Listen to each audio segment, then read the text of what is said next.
Très bien, donc je pense que nous pouvons débuter. Alors donc bonjour, bonjour à tous. Donc merci d'être présents aujourd'hui pour notre webinaire sur la vulgarisation de la deuxième dimension, qui est l'adéquation fonctionnelle. Donc je suis Gwenaëlle Renaud, donc chargée de communication au collectif SI. Alors Monsieur Vercruz, vous voulez peut-être vous présenter également? Oui, tout à fait. Donc, moi, Marc Vacruy, je suis le responsable des systèmes d'information des Papillons Blancs de Dunkerque et j'interviens avec le collectif SI sur des sujets pour lesquels j'ai une certaine expérience, on va dire. Merci. Alors donc le collectif est une association créée en 2021, mais c'est depuis 2017 que cette fédération travaille ensemble autour des enjeux de la transformation numérique, des systèmes d'information et des services numériques en santé. Alors nous avons pour mission donc d'accompagner la transformation numérique des ESMS sur l'ensemble des Hauts-de-France, donc notamment via l'appel à projet ESMS numérique. Et donc en plus de cela, nous avons également un rôle d'information avec l'élaboration de dossiers de vulgarisation sur le numérique en santé, un rôle d'aide à l'émergence de projets avec une aide à la constitution de grappes et également un rôle de capitalisation avec l'élaboration de retours d'expérience et de la mise à disposition d'outils. Et donc aujourd'hui, nous allons vous présenter donc le troisième webinaire de notre cycle dédié à la maturité SI. Et donc, nous vous donnons rendez-vous donc mardi prochain pour la présentation de ce quatrième, du dernier et quatrième webinaire dédié à la sécurité du SI.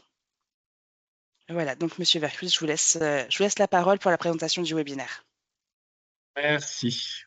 Donc, aujourd'hui, on va continuer à parler du référentiel Maturin. Donc, je ne sais pas s'il faut que je rappelle ce que c'est, si tout le monde a participé aux précédentes réunions. Je pense que oui, avoir les noms. Donc, je vais passer vite fait sur la présentation du référentiel. On va tout de suite passer à la deuxième dimension, qui est l'adéquation fonctionnelle. Donc, l'adéquation fonctionnelle, qu'est-ce que c'est? Je vais commencer par quelques définitions. L'adéquation fonctionnelle, c'est faire en sorte que le système d'information couvre tout un tas de fonctionnalités sans qu'il y ait de redondance. Donc, ça veut dire qu'il n'y ait pas deux éléments du système d'information, donc deux applications qui font la même chose, sans manque de fonction, c'est-à-dire que c'est l'inverse, qu'il n'y ait aucun logiciel qui couvre une fonctionnalité précise. Et le premier point qui est important aussi, c'est que nous, on définit un état cible. C'est-à-dire que en fonction d'une cartographie que je vais vous définir par la suite, on se dit, ben, cette fonctionnalité-là, on la couvre, celle-là, on ne la couvre pas. Donc, on définit un état cible. Et sur cet état cible, pas de redondance et pas de manque de fonction. Et ça recouvre aussi l'interopérabilité et l'urbanisation, deux mots qu'on entend assez souvent dans le cadre des systèmes d'information que je vais définir également. Donc l'interopérabilité, c'est quoi? C'est le fait de faire communiquer les applications entre elles pour éviter les ressaisies. Donc lorsqu'on a des applications internes à nos structures, je pense à la gestion des temps et la paye, par exemple. Bah, afin de ne pas devoir ressaisir les informations d'une application vers l'autre. Donc vraiment les états de présence, par exemple, pour définir la gestion des temps qui doivent être injectés à la paye pour faire les variables de paye, eh ben, l'interopérabilité permet de ne pas les saisir. On peut avoir d'autres exemples aussi entre bah, les demandes de congés et le SIRH, enfin, etc. Donc ça, c'est l'interopérabilité. Donc c'est parler un langage, c'est faire en sorte que toutes les applications du système d'information parlent un langage commun et savent communiquer entre elles. Et ce qu'on appelle aussi interopérabilité, c'est la connexion de nos DU avec les services socles de l'État. Donc c'est le même principe, c'est afin d'éviter des ressaisies, pouvoir envoyer des informations ou recevoir des informations entre nos applications internes, DUI, et l'AMS Santé et le DMP, par exemple. Le fait de parler le même langage, le bon exemple, c'est l'INS. Tout le monde, tous ceux qui ont un INS dans leur système d'information, bah, pour l'ensemble des systèmes d'information de France, l'INS est le même. Donc tout le monde parle le même langage et c'est ce qui permet l'interopérabilité et de faire communiquer les informations. On sait de qui on parle quand on a un INS qualifié. Alors, l'urbanisation, c'est une autre notion, c'est le fait de faire évoluer notre système d'information en même temps qu'évolue l'entreprise. Euh, on peut mettre ça en parallèle avec l'urbanisation des villes, c'est-à-dire que les villes, elles évoluent fortement ces dernières années. On rajoute des lotissements, on rajoute des quartiers, on rajoute des grosses entreprises. Et il faut que ces lotissements, ces quartiers, ces grosses entreprises, il y ait des routes qui arrivent jusque-là. Il faut qu'il y ait de l'électricité, de la fibre optique. Il faut que les évacuations, les assainissements, etc., soient bien raccordés à ceux de la ville et que ça ne pose pas de problème dans l'ensemble de la gestion de la ville. C'est la même chose pour un système d'information. Les entreprises, elles évoluent, elles rajoutent des services, elles font l'acquisition d'autres entreprises. Ça nous cause. Tout le monde n'est pas concerné par ça, mais c'est des choses qui peuvent arriver. Il faut faire en sorte que l'adéquation fonctionnelle, elle reste logique avec l'évolution de l'entreprise, aussi bien au niveau technique, les serveurs, les applications, pas les applications, les serveurs, les réseaux, qu'au niveau fonctionnel et processus. Il faut que tout ça respecte une certaine logique et c'est ça qu'on appelle l'urbanisation. Voilà. Est-ce que c'est clair pour tout le monde? Si jamais vous avez des questions, n'hésitez pas à m'interrompre. Donc, la cartographie,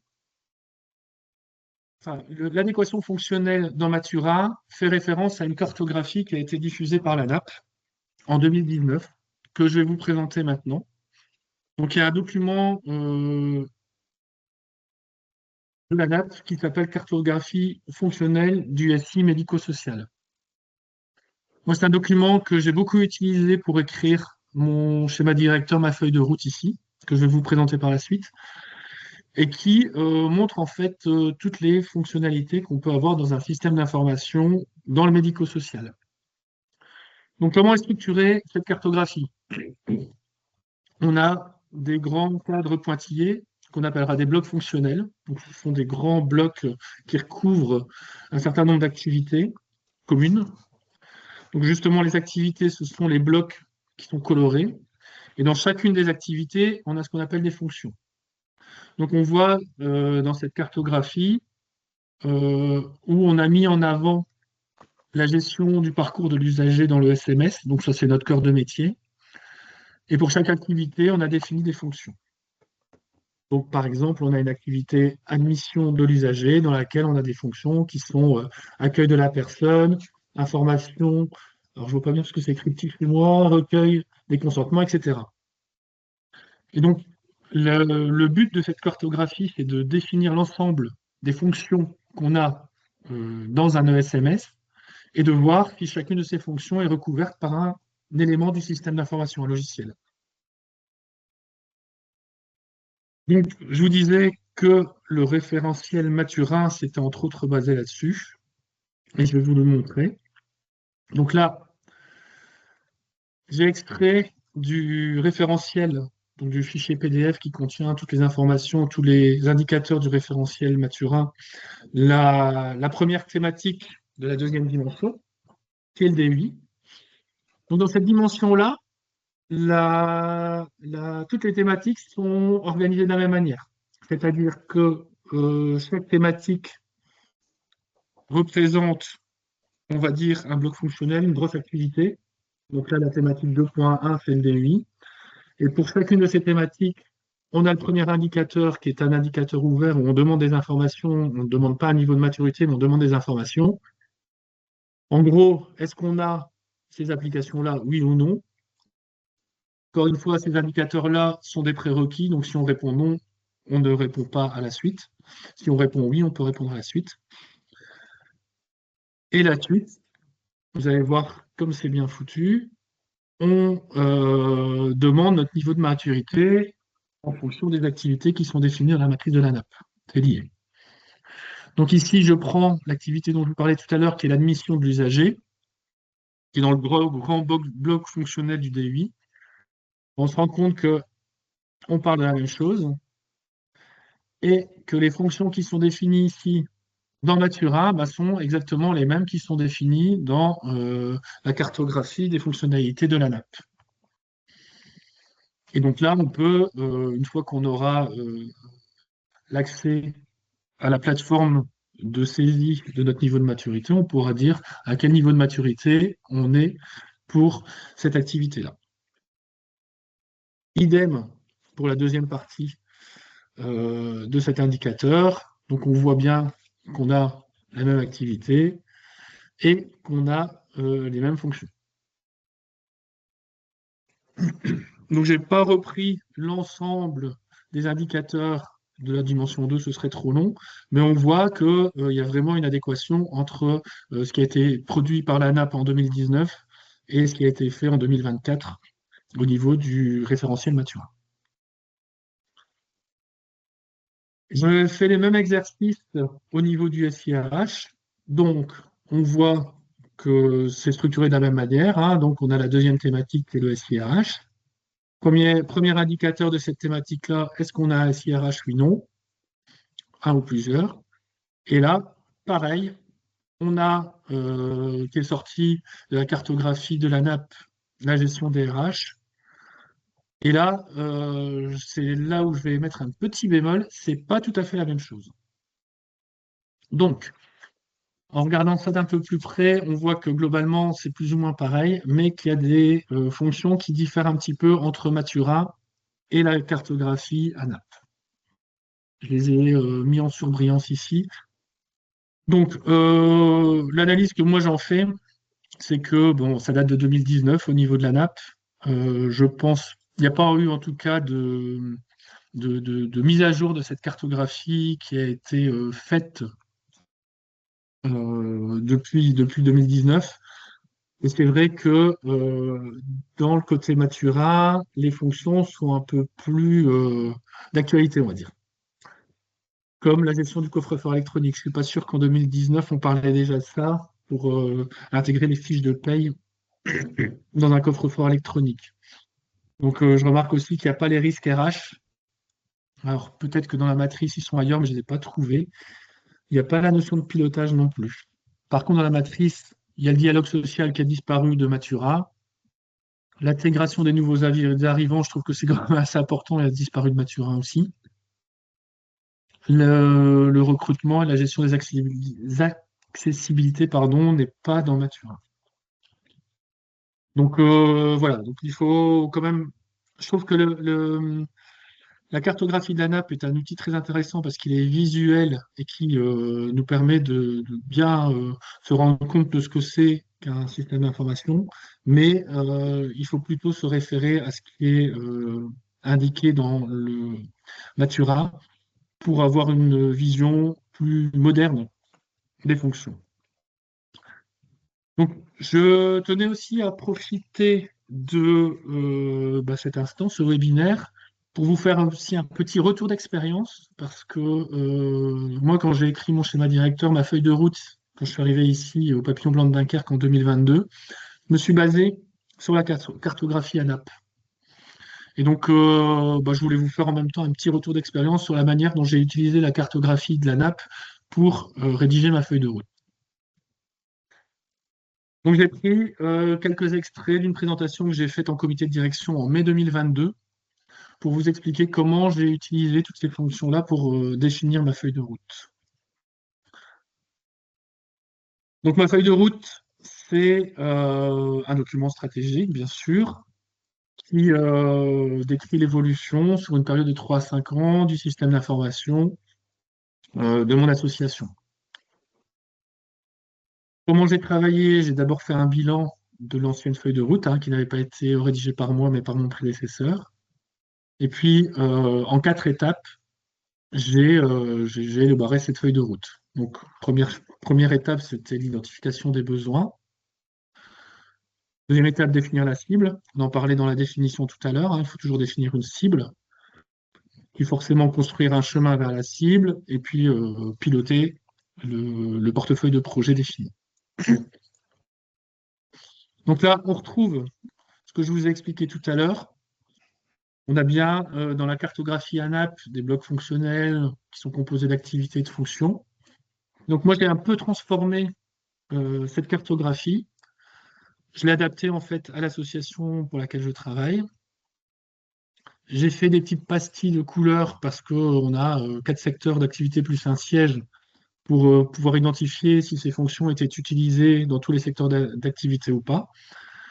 Et j'ai fait un code couleur pour chacune des fonctions. Donc quand elle est entourée de bleu, c'est une fonction qui était déjà couverte au moment où j'ai écrit cette feuille de route par le système d'information. En pointillé rouge, une fonction non couverte. Et en pointillé bleu, une fonction partiellement couverte. Et en assurage, c'est une fonction que je ne traite pas dans cette feuille de route. Donc on peut quand même un petit peu assimiler cette façon de travailler avec les niveaux de maturité de Maturin. J'étais précurseur. Donc j'ai repris l'image que vous avez vue tout à l'heure, où j'ai indiqué quelle application couvrait soit ces grands blocs d'activité, soit ces fonctions, pour quel secteur d'activité ils étaient déployés, et j'ai mis en rouge celles qu'on n'avait pas. Donc on remarque ici que nous, en 2022, au niveau du DAUI, on était déjà bien équipés, il y avait quelques fonctions qui étaient pas couvertes par le système d'information. J'ai fait la même chose pour les fonctions support, donc ça, vous n'avez pas vu, mais ça fait partie aussi de la cartographie ANAP. Et donc on voit par exemple qu'au niveau du SIRH, on n'avait pas une grande couverture fonctionnelle, et que dans d'autres fonctions support, pareil, il y avait des trous dans la raquette. Et donc là aussi, à chaque fois, quand il y avait une couverture fonctionnelle, je mettais l'application qui couvrait cette fonction. Ce qui m'a permis, en faisant cet exercice pour l'ensemble des activités, des fonctions de, de mon association, de pouvoir définir un portefeuille de projet qui permettait de couvrir les fonctions qui n'étaient pas couvertes à l'époque où je l'ai écrit. Donc, ça m'a permis, voilà, d'identifier les fonctions qui n'étaient pas couvertes et de créer derrière un portefeuille de projet qui me suit depuis 2022 et qui est représenté de cette manière-là sur l'ensemble des projets que j'ai à réaliser dans le cadre de ma feuille de route du système d'information jusqu'à la fin de l'année prochaine. Et donc là, maintenant, on est en phase de pilotage, même en fin de pilotage, et je vais recommencer l'exercice pour rédiger une nouvelle feuille de route pour 2026-2029. Et donc là, je pense que je vais utiliser plus ou moins les mêmes outils, sauf que je vais plus m'orienter vers Maturin que la cartographie ANAP. Je vais peut-être récupérer la cartographie ANAP au niveau visuel, mais intégrer les fonctions qui sont définies dans le référentiel Maturin. Voilà, donc ça a été un peu plus vite que ce que j'avais prévu. Est-ce que vous avez des questions par rapport à tout ce que je viens de vous dire? Est-ce que c'est clair?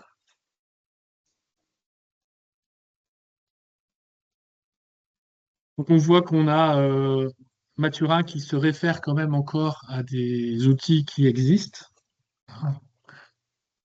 qui les font évoluer. Donc j'aimerais bien quand même peut-être reprendre contact avec ceux qui ont écrit Maturin pour savoir comment ils ont fait évoluer et comment ils ont euh, de quelle manière ils ont changé les fonctions entre celles qui étaient définies à l'époque sur la cartographie de la nappe et celles qu'ils ont définies aujourd'hui, parce que j'ai pas trouvé de document officiel, je veux dire, qui définit le delta qu'il y a entre les fonctions de Maturin et les fonctions de la cartographie ANAP. Ce serait intéressant de voir de quelle démarche ils ont utilisé pour pouvoir avoir ces nouvelles fonctions. Je ne sais pas. Voilà, donc question, n'hésitez surtout pas.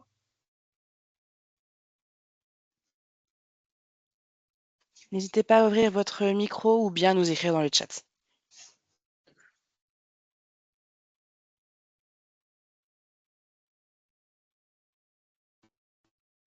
Non? Eh bien, nous vous avons mis dans le support que je vous enverrai, plusieurs, liens, pour aller plus loin, plusieurs ressources. Donc voilà, n'hésitez pas à les découvrir et vous retrouverez également mes coordonnées et celles de ma collègue. Donc voilà, si vous avez des questions, n'hésitez pas à nous faire un petit mail, nous allons vous répondre avec plaisir.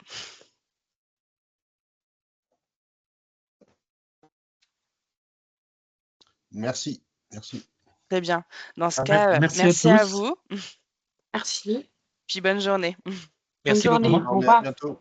Au Au revoir. revoir. Au revoir.